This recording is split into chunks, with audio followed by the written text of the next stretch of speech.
اچھا جی، اب ہم آتے ہیں متن کی طرف۔ مرزا غالب کے اخلاق نہایت وسیع تھے۔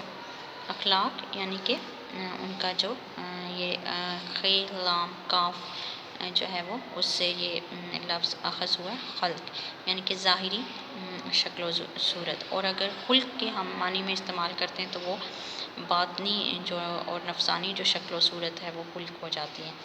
تو اخلاق جو ہیں وہ آپ کی عادات، طبیعت اور مروت جو آپ کے اندر موجود ہوتی ہے، ٹھیک ہے۔ نہایت وسیع تھے یعنی کہ کشادہ تھے، فراخ تھے، کھلے تھے، وہ تنگ دل انسان نہیں تھے۔ وہ ہر شخص جو ان سے ملنے چاہتا تھا بہت کشادہ پیشانی سے ملتا تھا۔ کشادہ پھیلا ہوا، تفصیلی، پیشانی ماتھا، ٹھیک ہے۔ اور کشادہ پیشانی یعنی کہ مرکب توصیفی ہے یہ، یعنی کہ خوش دل، ہنس مکھ، خندہ رو، یعنی کہ اچھے اخلاق کے مالک۔ جو شخص ایک دفعہ ان سے ملتا اسے ہمیشہ ملنے کا اشتیاق رہتا تھا۔ اشتیاق، شوق، آرزو، حاصل مصدر ہے یہ، ٹھیک ہے۔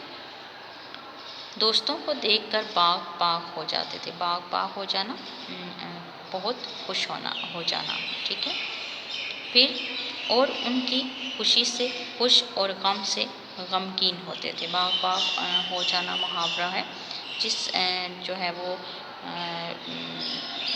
اس کے آخر میں نا آتا ہے، مصدر آتا ہے، وہ محاورہ ہوتا ہے، ٹھیک ہے۔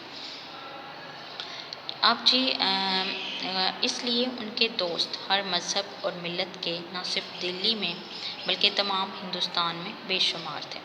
جو خطوط انہوں نے اپنے دوستوں کو لکھے ہیں ان کے ایک ایک حرف سے مہر و محبت، مہر بھی محبت کو کہتے ہیں، ٹھیک ہے، شفقت، دوستی، غم خواری، غم بانٹنے والا، غم بانٹنا، اور یگانگت سے ٹپکی پڑتی ہے۔ یگانگت اتفاق کو کہتے ہیں۔ ٹپکی پڑتی ہے یعنی کہ بھری ہوئی ہے۔ ہر ان کے جو ہے وہ اس سے رویے سے جو ہے وہ محبت، غمخواری اور یگانگت جو ہے وہ ظاہر ہوتی ہے، نظر آتی ہے۔ ہر ایک خط کا جواب لکھنا اپنے ذمے فرض عین سمجھتے ہیں، یعنی کہ سمجھتے تھے، یعنی کہ پہلا فرض۔ ان کا بہت سا وقت دوستوں کو جواب لکھنے میں صرف ہوتا تھا۔ بیماری اور تکلیف کی حالت میں بھی وہ خطوں کے جواب لکھنے سے باز نہ آتے تھے۔ وہ دوستوں کی فرمائشوں سے کبھی تنگ دل نہ ہوتے تھے۔ غزلوں کی اصلاح کے سوا جز اصلاح، درستی اور طرح طرح کی فرمائشیں ان کے بعض خالص و مخلص دوست کرتے تھے اور ان کی تکمیل کرتے تھے، یعنی کہ مکمل کرتے تھے۔ جو خالص و مخلص یعنی کہ ان کے جو گہرے دوست ہوتے تھے، مخلص پرخلوص دوست ہوتے تھے، ان کے دل میں کوئی بغض، حسد نہیں ہوتا تھا۔ لوگ ان کو اکثر بے رنگ خط بھیجتے تھے مگر ان کو کبھی ناگوار نہ گزرتا تھا، یعنی کہ برا نہ لگتا تھا۔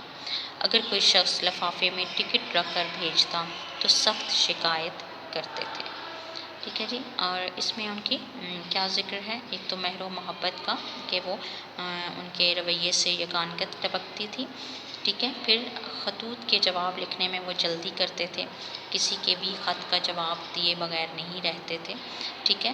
اور دوستوں کے ساتھ جو ہے وہ ان کا رویہ جو ہے وہ خالص تھا۔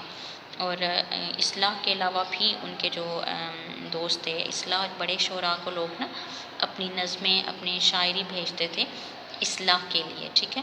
کبھی کبھی تو ایسا بھی ہوتا تھا کہ کچھ لوگوں نے انہیں دیکھا بھی نہیں ہوتا تھا لیکن خطوط کے ذریعے ان کی اچھی خاصی دوستی ہوتی تھی ان کے ساتھ، ٹھیک ہے۔